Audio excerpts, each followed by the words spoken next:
నమస్కారం. చంద్రబాబు నాయుడు గారు అధికారంలోకి వచ్చి 2 సంవత్సరాలు పూర్తయింది. ఆయన సూపర్ 6తో పాటు దాదాపుగా 200 హామీలు ఇవ్వడం జరిగింది. ఇంతవరకు సూపర్ 6లోనే చాలా హామీలు అమలు కాలేదు. అసలు సూపర్ 6 అనేది సూపర్ ఫాల్స్ అయిపోయింది. అది నిరుద్యోగులందరికీ నిరుద్యోగ భృతి ఇస్తా అన్నాడు. నిరుద్యోగ భృతి సూపర్ 6లో ఒకటి అటర్ ఫెయిల్, ₹1 లేదు. 2 సంవత్సరాలకు 72,000. ఏదైతే మహిళలకు ఒక్కొక్కరికి నెలకు ₹1,500 చొప్పున సంవత్సరానికి ₹18,000 18 సంవత్సరాలు దాటిన మహిళలందరికీ ఇస్తా అని చెప్పారు. అది సూపర్ 6లో ఒక భాగము. వాళ్లకు లేదు. నీకు 1,500, నీకు 1,500, నీకు 1,500 అని చెప్పాడు. తర్వాత రైతులకు కేంద్ర ప్రభుత్వంతో సంబంధం లేకుండా ఏదైతే ఒక్కొక్కరికి ₹20,000 ఇస్తా అన్నాడు, అది కూడా నెరవేర్చలేదు. రైతులను నిండుగా ముంచినాడు.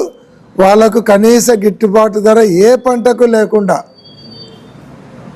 ఈరోజు రైతులందరూ కూడా అప్పుల పాలై ఆత్మహత్యలు చేసుకుంటే స్థాయికి తీసుకొని వచ్చింది కూటమి ప్రభుత్వం. అలాగే 50 సంవత్సరాలు దాటినటువంటి ఎస్సీ, ఎస్టీ, మైనార్టీలకు ₹4,000 వాళ్ళకు పింఛన్ ఇస్తా అని చెప్పాడు. వాళ్ళకు ఒక్కొక్కరికి 4,000 అంటే ఇప్పుడు 2 సంవత్సరాలకు 96,000 అవుతుంది. 96,000 వాళ్ళకు మోసం చేసినాడు. అంటే అన్ని వర్గాల వాళ్ళను, అమ్మఒడిని, తల్లికి వందనాన్ని పేరు మార్చినాడు. ప్రతి ఇంట్లో ఎంతమంది ఉంటే అంతమంది ఇస్తా అన్నాడు.